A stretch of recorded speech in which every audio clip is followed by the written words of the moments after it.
o'clock. It is good to see you, and let me tell you, it has been a pretty bad day for the Karnataka government in courts today. Its offensive against the RSS in the state has fallen absolutely flat. The High Court has stayed the government order that had prohibited gatherings of more than 10 people in public places without prior permission.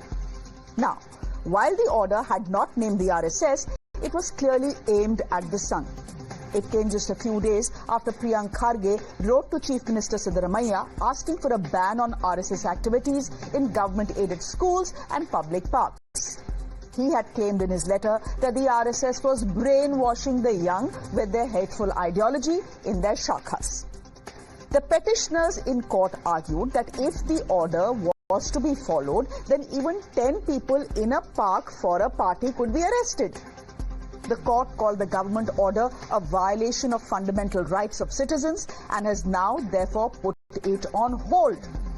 But the Siddaramaiah government isn't holding back and has declared it will be challenging the order.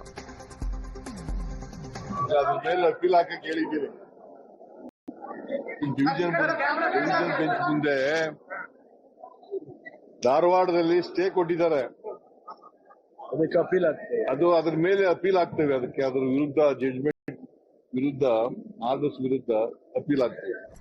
Now, ladies and gentlemen, the government of Karnataka on its part has argued that there has never been any ban on the RSS.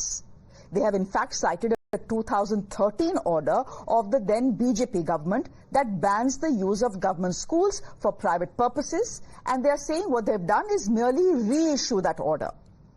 But the Congress government in Karnataka has gone a step ahead, step further actually, and banned government officials from taking part in any RSS programs. One officer in fact has been suspended as well. The BJP that has called the Congress's move anti-Hindu today is calling the court order a slap on their face.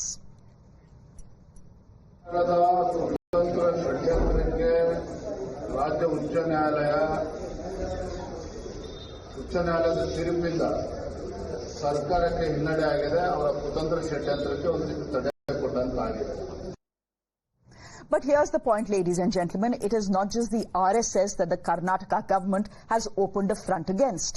Priyank Kharge, the IT minister of the state, has now seemingly questioned the talent pool of Assam and sparked a full-blown fight with its chief minister, Himanta Biswa Sarma. It started with Kharge Jr. accusing the Modi government of arm-twisting semiconductor companies to set up shop in Gujarat and Assam when they were clearly interested in Karnataka, according to him.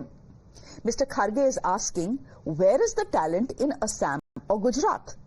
To that, Himanta Biswa Sarma has said Mr. Kharge has insulted the youth of Assam and then has gone on to call Mr. Kharge a first-rate idiot. His words, not mine. Mr. Kharge has returned the insult, calling Himanta Biswa Sarma a third-rate crook. This is what it has got down to. Listen in. Why are semiconductor industries going to Assam and Gujarat when they want to come to Bangalore? I have raised this issue before. All the investment that is coming to Karnataka is being arm twisted by the central government to go to Gujarat. What is there in Gujarat? Is there talent there? What is there in Assam? Is there talent there? When industrialists are giving their applications that they would like to come to Karnataka or Tamil Nadu, why is it going to Gujarat? Let him. Priyank Kharge is a first-class idiot. He has insulted Assamese youth, and Congress has not yet condemned Priyank Kharge. Perhaps we might file a case against him because he has said that Assam doesn't have educated, competent youth. That is an insult to entire Assamese youth. So we are considering whether a case can be filed against him in the court of law. But let me say, he is a first-class idiot. After 7 years, Jaginath is visiting Bangladesh. In the newspaper. I heard in the newspaper that Zakir Naik has already infected with AIDS. But I do not know whether it is a correct or wrong. But now, that promised lawsuit hasn't come yet, but the questions have. First the RSS, now the Absamis youth. Is the Congress's tolerance on test in Karnataka? My guest this evening for a 20-minute chat, Ashok Gowda, spokesperson of the BJP. Thank you very much. Professor Rakesh Sinha, former member of the Rajya Sabha, also an RSS ideologue. Professor Sinha, thank you very much for your time. Mr. Shivanna, good to have you back, spokesperson of the Congress party. Good evening. And Advocate Umair Junaidi is a political analyst, will be, well, speaking on behalf of the Congress party on the show. Mr. Shivanna, can I ask you how you react to the Karnataka High Court essentially pausing your anti-RSS order, your RSS ban order? Now, I know what you're going to say, but don't say it because we all know it was aimed at the RSS. No, I am still going to say that it was not aimed at the RSS. The notification reads like this: regulation of use of government properties and premises by private organizations, associations or group other persons. Right now, the Honorable High Court has passed an interim order granting an interim order of stay on the government notification dated 18/10/2025. It is important to understand that this is not a final judgment. Interim orders as a matter of judicial practice are often granted ex parte, that is, in the absence of the opposite party. I am certain that the advocates who are representing the government in the days to come will put forth a strong defense, and they will substantiate the legality, validity and constitutional necessity of this government notification. Right? Now, What is now, the message? No, you are defending. Of course, Yes. you will have to defend your order in a court of law. You have asked for more time to do so. But for the moment, the court has found merit in the argument that the petitioners have made, that this is a violation of their fundamental rights that the Constitution gives them. Are bhai, what is the point in saying that if more than 10 people congregate in a public place without prior permission, you are guilty of violating the law and you can be arrested? What sort of logic is that? I mean, the petitioner has argued this in court, Mr. Shivanna, that in that case, in Karnataka, anyone who wants to party in a park or have a picnic in a park and there are more than 10 people, you have to take the government's permission for it. No, that is the essence. That is what it is being diluted to. What was the intention of the government? It's very simple. To preserve, protect and ensure proper utilization of government properties and premises. To regulate their use and upkeep. That's it. Nothing more, nothing less. But as you rightly pointed out, in court, two arguments were made. One, that the Karnataka Police Act already holds the field. There is a justification to that. And secondly, that fundamental rights will be infringed. With all due respect to the senior counsel, he equated or drew comparison to communal activities being perpetrated by certain organizations to that of a laughter club. He said, if 10 people gather and laugh, now, and he also gave another example. What if I want to throw a party in a park? Should I seek permission from the government? I don't remember the last time anybody threw a party in a public park. Now, this is what it's being diluted to. The intention of the government is absolutely clear, but certain statements being made like this by learned senior counsels, it is trivializing the serious constitutional consequences. Mr. Shivanna, the moment you said communal activities and comparing it to a party in the park, we know who this order was aimed against. My point is that you can hide behind words and legalities, but we understand that the order was passed to ensure that the RSS cannot hold its shakhas in public parks and government-aided schools, right? Because it came just days after Mr. Priyank Kharge wrote to the Chief Minister saying RSS is brainwashing young people in Karnataka with their hateful ideology. We should ban all their activities. In fact, your government has also banned all government servants from taking part in any RSS activities. Now, I don't understand, when you have opened a morcha against the RSS so openly, why hide behind these legalities and wordings and say, no, it is not really against the RSS. Everyone knows it is against the RSS. But Mr. Ashok Gowda, I'm sure will have more to say. Mr. Gowda, will you come in here? Essentially, the argument of the Congress party is that abhi picture baki hai in the court. You know, our order will be argued properly in court, and for all you know, it could be overturned. So they're essentially telling you and the RSS not to celebrate too early. Very simple, Shreya. Let Priyank Kharge answer on lot of other issues instead of questioning the RSS. If he really intends to question the RSS, let him go file a PIL in the court, and people whoever want to answer definitely will answer. And instead of that, when the rape happened in Mysuru of a 9-year-old girl who belonged to Kulbarga, he wanted to divert. Librarian died in his own department. He committed suicide because the salary was not paid. He wanted to divert the issue. So whenever Karnataka Congress government, since it has come to power in 30 months, whenever there is a minor issue, major issues, like for example, minor rape cases or death or law and order breakdown or pothole issues, farmer suicide, they want to divert the issue. Bring RSS, bring Sanatani, bring Hindutva, appease one community. All these things is what the diversion tactics Congress party is indulged, whether it is Santosh Lord, Priyank Kharge or any other ministers. Very simple questions should be asked to Priyank Kharge. Priyank Kharge says the semiconductor is very, very simple question that what was he doing when the companies wanted to come to Bangalore? What was an IT-BT minister doing instead of going and requesting them? Believe me or not, I am a witness to one company who want to shift from Bangalore to Osuru, Tamil Nadu. Why? Because the reason I asked them, why do you want to shift?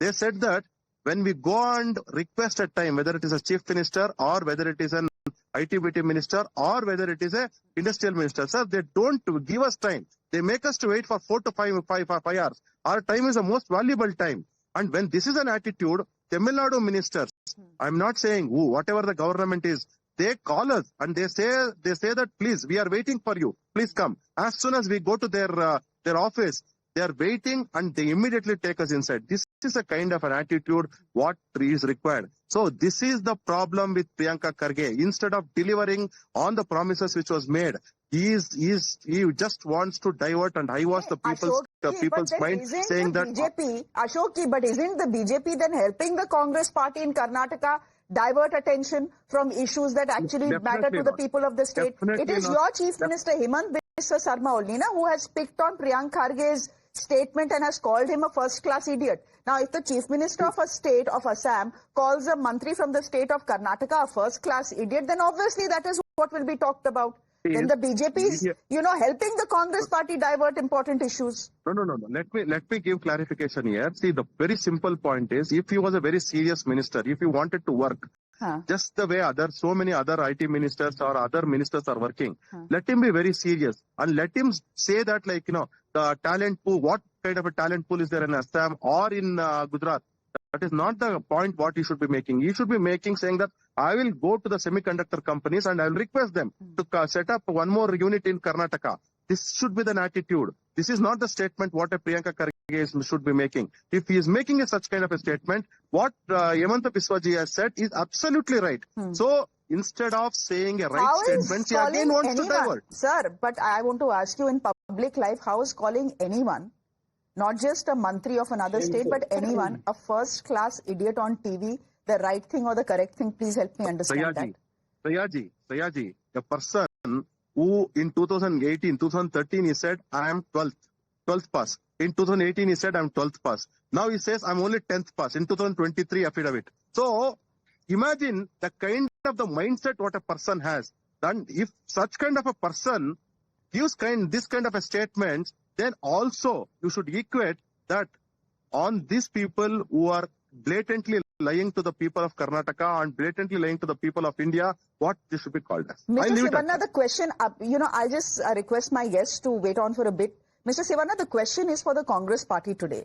The point is, it is first the RSS. Now you are taking aim at Assamese people and their talent pool. What is the problem? What is the problem with Mr. Priyank Kharge and the Karnataka government that you want to make enemies out of everyone? You want to open a front with everyone. You want to ban the RSS. You want to call Assamese people talentless. If you do things like this, obviously there will be, there will be people who will be returning the fight to you. See, about the RSS, I don't know why the RSS is celebrating or even part of this. We have made it absolutely clear that we have no intention of banning anybody, right? And why is the RSS celebrating today? Have they gone to court? No. Oh, I'm sorry, they can't because they're not a registered entity. No representative, no signature, no seal. What? I don't understand what they're celebrating at all. And in the statement of Sri Priyank Kharge was, there is a purported concerted effort by the central government to derail big companies, blackmail them and send them to Gujarat or other places where the BJP is ruling. And you're depriving the Karnataka youth of what they rightfully deserve. And now if Shri Ashok Gowda is going and talking about the graduation and certificates, sir, should we also discuss Prime Minister Modi's degree certificate? Who is what is not a problem. Mr. Shivanna, But a responsible person who is the IT Minister of Karnataka cannot say what is the talent in Assam or Gujarat. Essentially, you are belittling the people of Assam and Gujarat and saying all the talented people live in Karnataka. यहाँ पे तो किसी को कुछ नहीं आता. That is what you're saying now. No, the intention so if you say that, is that the central there will be a government is punchback. indulging in a concerted effort to take companies away from Karnataka, to take them and make money in Gujarat or make money in Assam where there are BJP governments. Irrespective, all people are most welcome here. We respect everybody. There is a higher percentage of global talent in Karnataka and in Bangalore. That is an undisputed fact. What is the reasoning that companies are being diverted to other states? Let them answer that. Okay, and then to go ahead and call the Chief Minister of Assam a third-rate crook. No, that is the response that is coming. I don't want to indulge in such petty politics and call well, the petty politics is playing out on social media. Go ahead and see it. It seems both gentlemen have all the time in the world to spar with each other on Twitter. As the official spokesperson of the Congress party, I condemn any kind of ridiculing of anybody, especially by those persons who are in public office. We are represented and elected by the members and the electorate of our Mr. Kharge didn't get that memo then. Dignity. Mr. Kharge didn't get that memo from the Congress party then. Rakesh Sinha, the Congress representative on the show, is asking, what is the RSS celebrating? Bhai, we to never banned any RSS activities. You know, this is a stupidity. They consider the entire nation is a foolish. People of 140 crore people are foolish. They don't understand anything. And I am equating this stupidity with the colonial stupidity. In 1945, there was a regulation by this government, colonial government, to stop RSS. And it is written in the file. You can check it in the archival file on the RSS, that the secretary of the government writes that by banning the camps and the parade, we are attacking on the RSS. But in the public, it would be the banning the all organizations. The parades and camps were the exclusively RSS characteristics. So it would hit the RSS roots. Same colonial stupidity is being repeated by this Congress government. And I am not surprised. Whenever there is a crisis inside the Congress, either it is a competition for the power, race for the power, or decline of the organization. In either case, the Congress uses the very convenient route of anti-RSSism. But they forget it. I'm giving just one example here. In 1950, Purushottam Das Tandon was elected as a president. He defeated J.B. Kriplani. He was against the Nehru's group. And Tandon was forced to resign, and he was called the RSS-like mentality.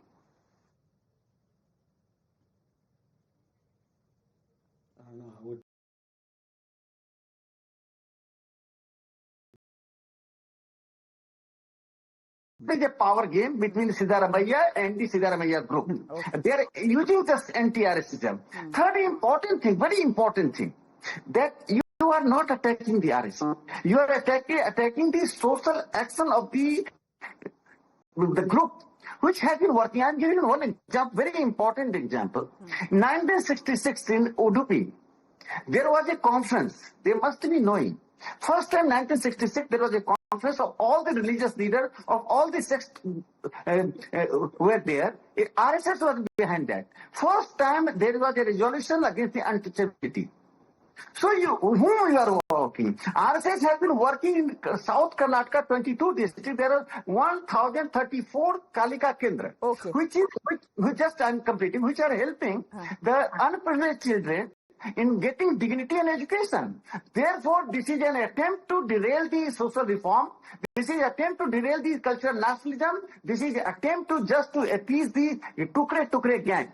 They are vying for the Muslim vote bank. They are trying to consolidate their Muslim vote bank, just attacking the RSS. That is not going to be, because this is an expired medicine. You are using the thing which... I will put that question to Mayor Junaidi. I will put your point to Mayor Junaidi, but very quickly answer the point that Shivanna is raising here. He's saying, if the RSS has such a problem with the government order, why did they not approach the court? It was not the RSS that has approached the court, by the way. They can't. You are asking me? Yes, Mr. Sinha. No, the question is not going to the court. Question is that RSS is a legitimate social cultural organization. It has been working since 1925. I'm just asking, was Nehru stupid when he called RSS 1963 to represent the Republic Day parade? In 1965, RSS was managing the traffic of the Delhi. सवाल simple था, आपने जवाब नहीं दिया. Can I answer that? आप वो 1966 चले गए, 2025 की बात कर रही हूँ मैं. देखिए, this is history is you cannot forget the history of the RSS. This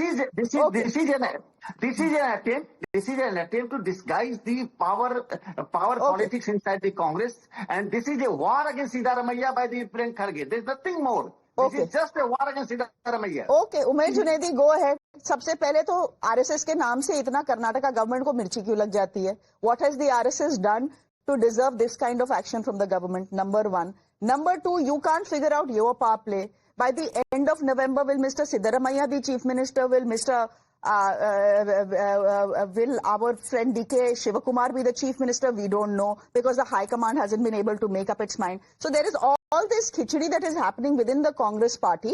What they are trying to do is mask their infighting, trying to divert attention to the RSS. That is the allegation that is coming in, and also some allegation of Muslim appeasement here.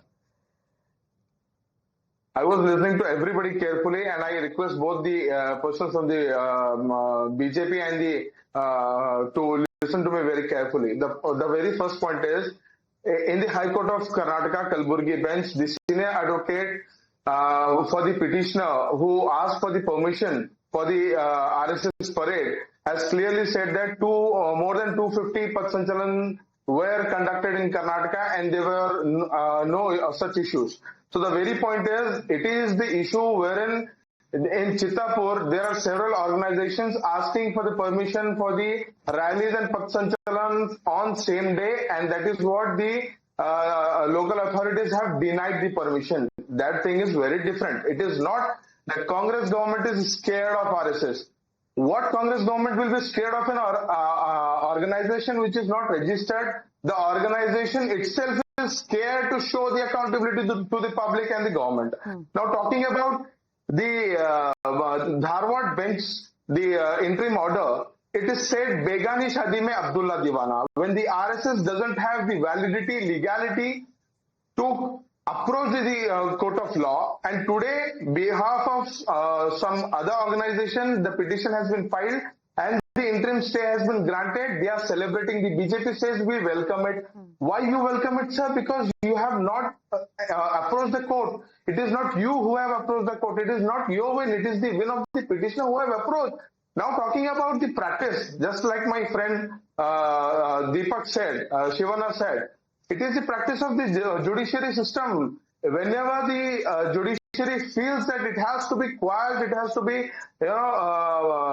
disposed of, they issue the ex parte order. And whenever the point is to be the constitutional discussion to be taken in the court of law, and definitely they put the interim stay on the demands of the whatever the demand is of the petitioner, they grant it for the interim basis, and then the matter goes on. So 17th of November is there. Mr. Junaidi, what is the larger point you are making? You have said a lot of things, but what is the larger point you are making? The larger point is अभी इब्तिदाई इश्क है, रोता है क्या, आगे आगे देख होता है क्या. It is just an interim order. Let the case go on. Let the discussion go on. We'll see the final verdict of the High Court. CM has said that they are going for the appeal. There are lot many things to be done. There are lot many things to be taken my care point of. is, why pursue the case?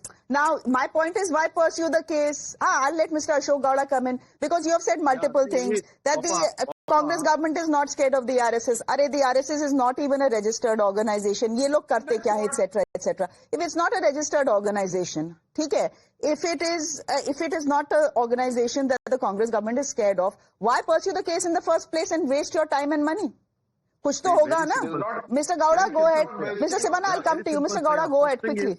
RSS is an organization which creates human personalities. That is the point number one, which Shathabish Shivanna does not know, because he should attend it. Only then he will know. Point number one. Point number two. What is the point is, now let's assume that Papa Umer Junaidi is celebrating the Bakri and he has 20 people in his house. They get the whatever they want to cut, whether it's a goat or a sheep or whatever. They 20 people come and cut it on the road. Will they take permission? Will Karnataka state government? But his house is not a public place, na sir. Ye logic hua? What Papa Umer Junaidi also should answer. Umer Junaidi should also question. Instead of Umer Junaidi or anybody else, we are questioning, saying that how can you make it as a laughable stuff when I want to celebrate a pizza party, when my son wants to celebrate a pizza party in Kaban Park or a Lal Bagh, how can they take permission? This is the point what Shathabish Shivanna does not understand. We all celebrated our birthday parties in parks, not anywhere else. But you know, here's the point. I thought Mr. Shivanna would have brought this up. Mr. Shivanna, you haven't spoken about the 2013 BJP order to defend your case. I have to do it for you. What is this? No, I answer only questions that are posed to me. I don't deviate from the issue and make a big hue and cry. I have the 2013 order right here with me.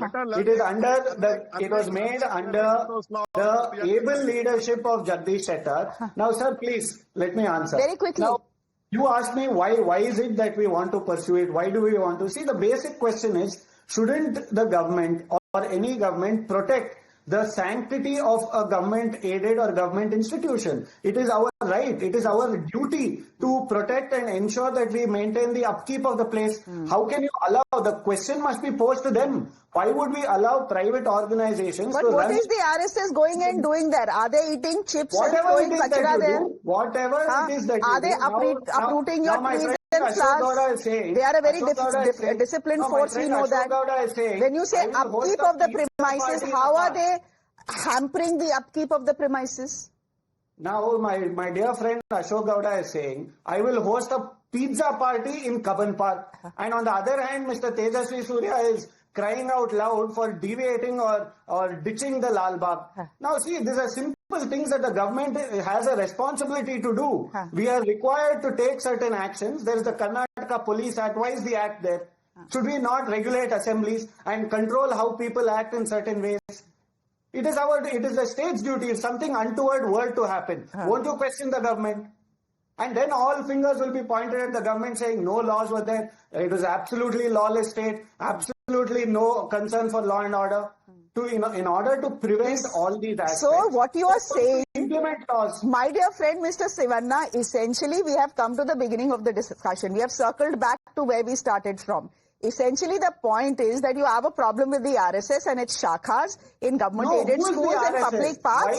And you are saying they could pose a threat somehow to the social fabric of this country and of the state, and therefore you need to ban any such activity in and around that place. We don't care a damn of who the RSS is or what they're doing. Why would anybody care for an unregistered... Then why is Mr. Priyank Kharge spending so much time writing letter after letter to the Chief Minister? Saying ban their activities, they are bad people. Once the RSS comes under the legal framework, then we will start discussing what needs to be done. Right? Until they come under the legal framework, there is no point discussing them. I think we are wasting national television's time. Okay, so we end it there. Since Mr. Shivanna has declared that we are wasting national television's time discussing this issue, given the fact that they are the ones who are going to appeal the issue in the court once again, I'm not sure who's misusing time and energy, but we'll leave it there. Mr. Gowda, I'm sorry, I'm out of time. Thank you very much. Ashok ji, agli baar, tomorrow we'll discuss this again. Rakesh Sinha, thank you very much. Umer Junaidi, thank you. And Mr. Shivanna, thank you. Thank you very much for joining us. Ladies and gentlemen, on that note, I'm stepping into a break. There's more news on the other side. Do stay with us.